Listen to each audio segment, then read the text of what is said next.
بسم اللہ الرحمن الرحیم۔ السلام علیکم دوستو۔ مسجد اقصی کی تعمیر جنات نے کب اور کیسے کی؟ حضرت سلیمان علیہ السلام کی وفات کا پتہ کیوں نہیں لگ سکا؟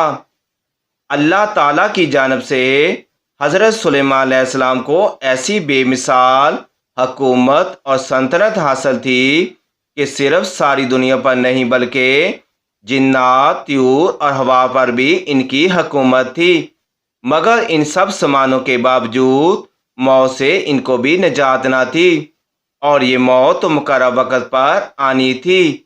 بیت المقدس کی تعمیر جو حضرت داؤد علیہ السلام نے شروع کی، ملک شام میں جس جگہ حضرت موسیٰ علیہ السلام کا خیمہ گاڑا گیا تھا، ٹھیک اسی جگہ حضرت داؤد علیہ السلام نے بیت المقدس کی بنیاد رکھی، مگر عمارت پوری ہونے سے قبل ہی حضرت داؤد علیہ السلام کی وفات کا وقت آن پہنچا، اور آپ نے اپنے فرزند حضرت سلیمان علیہ السلام کو اس عمارت کی تکمیل کی وصیت فرمائی۔ چنانچہ حضرت سلیمان علیہ السلام نے جنوں کی جماعت کو اس کام پر لگایا اور عمارت کی تعمیر ہوتی رہی۔ جنات کی طبیعت میں سرکشی غالب تھی۔ حضرت سلیمان علیہ السلام کے خوف سے جنات کام کرتے تھے۔ ان کی وفات کا جنات کو علم ہو جائے تو فوراً کام چھوڑ بیٹھتے اور تعمیر رہ جائے، یہاں تک کہ آپ کی وفات کا وقت بھی قریب آ گیا اور عمارت مکمل نہ ہو سکی، تو آپ نے یہ دعا مانگی کہ الہی میری موت جنوں کی جماعت پر ظاہر نہ ہو پائے، تاکہ وہ برابر عمارت کی تکمیل میں مصروف رہیں، اور ان سبوں کو علم غیب کا جو دعویٰ ہے وہ بھی باطل ٹھہر جائے۔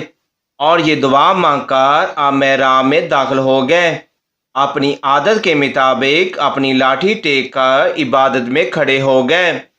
اسی حالت میں آپ کی وفات ہو گئی، مگر جن مزدور یہ سمجھ کر آپ زندہ کھڑے ہوئے ہیں، برابر کام میں مصروف رہے، اور عرصہ دراز تک آپ اسی حال میں رہنا جنوں کے گروہ کے لیے کچھ باعث حیرت اس لیے نہیں ہوا کہ وہ بہرحال دیکھ چکے تھے کہ آپ ایک ایک ماہ بلکہ کبھی دو دو ماہ برابر عبادت میں کھڑا رہا کرتے تھے، یہاں تک کہ باحکم الہی دمک نے آپ کے عصا کو کھا لیا۔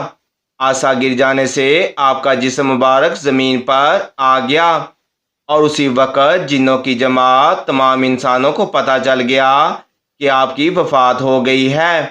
قرآن مجید میں اللہ تعالیٰ نے اس واقعے کو ان لفظوں میں بیان فرمایا ہے کہ پھر جب ہم نے ان حضرت سلیمان علیہ السلام پر موت کا حکم بھیجا تو جنوں کو ان کی موت دمک نے بتائی جو ان کے عصا کو کھا رہی تھی۔ پھر جب حضرت سلیمان علیہ السلام زمین پر آ گئے تو جنوں کی حقیقت کھل گئی۔ اگر وہ غیب جانتے ہوتے تو وہ اس ذلت کے عذاب میں اتنی دیر تک نہ پڑے رہتے۔ سورۃ سبا رکوع نمبر 2 پارہ نمبر 22۔